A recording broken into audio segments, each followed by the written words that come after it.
Hello, hello everyone. This is Suzanne Knaber-Nicole from Police Science Doctor with the weekly broadcast of the Police Science Snippets. Police Science Doctor is an educational website for law enforcement around the world. And what I try to achieve with it is to bring the research findings in police science, evidence-based policing, investigative psychology, forensic psychology, military intelligence research. I try to bring all of that to the practitioner because there is a big gap between what research knows and what the practitioner knows and is able to apply in the field. So I try to bring those two closer together, hopefully in a fun way. One way in which I do that is I go through lots of articles that have been published, mainly recently, on police research or police relevant research, and I go through and I try to find 3 snippets that I can extract from those articles to see which ones would be practical and immediately actionable to yourselves. I then put these together in an email, which is sent out to everybody on the Police Science Doctor email list, which is free to join, and you get those snippets emailed to you every Tuesday right into your inbox with a link to the original research.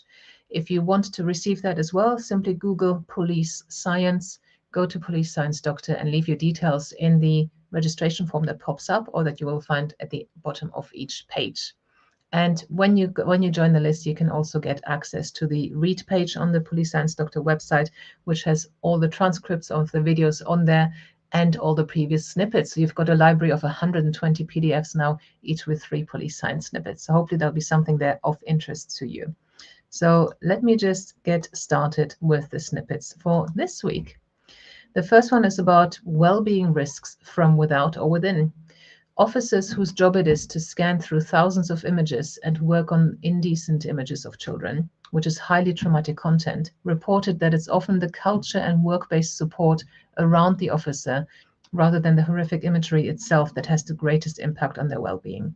Now, this is very much in line with something that I found when I hosted my online conference on mental health and policing, I think almost 2 years ago now. And we had a researcher from Australia talking about some very similar research that actually it is how the organization treats police that can be more traumatic than the operational traumas that they witness and deal with on a daily basis. So it's the support that's put around them, the requirements and the practicalities of their job and how they're treated, that have the biggest impact actually on trauma compared to the trauma that is very much there from operational policing.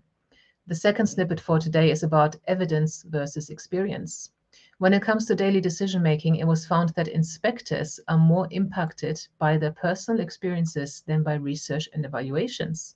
So maybe for larger projects, larger one-off decisions, they're more likely to use research findings and evidence. However, when it comes to the daily decision-making, their own experience still trumps, which is quite interesting. Now, this research was done in 2011. It's actually based on a master's thesis from Cambridge University. So I wonder if that has changed in the meantime or if it hasn't.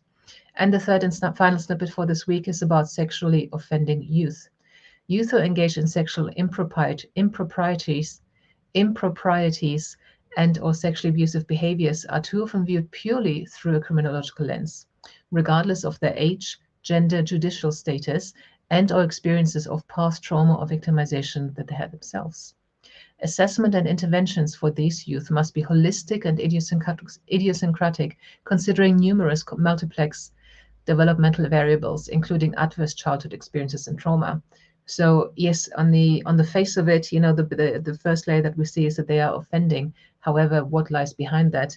Here in the UK, there was a very famous, very big case where a 2 or 3-year-old boy, James Bulger, was killed in the Liverpool area in the northwest of England. He was killed by 2 other children. I think they were around 8 and 10 years old at the time, and at least one of them had been severely victimized sexually abusively in the family home. So I think we definitely need to look at that a lot more than we currently do. These children are not just offenders; they are offending, but there's a very, very telling and fertile background to all of this. So I hope there was something of interest to you in these snippets for this week. And remember, you can watch the previous snippets. The best place to do that is probably on YouTube, because you'll have them all lined up there, and they're not going to get lost in the feed like they do on Twitter or Facebook or in LinkedIn. So hopefully there's something for you there. Again, sign up to the email list if you actually want to have these emailed to your inbox, and then I'll see you guys again later. Well, actually next week. Thank you very much. Bye-bye. Thank you for watching. I hope you found this content useful. You can get access to each episode's transcript with key learning points, timestamps, and references if you get yourself onto my mailing list. Just go to the main website on policesciencedoctor.com, and on the bottom of each page you will find a sign-up form for notifications of new content. Just enter your first name, your preferred email address, and the type of organization you work for. You will not get any spam. This is just for me to let you know about new content and for you to get access to all the transcripts.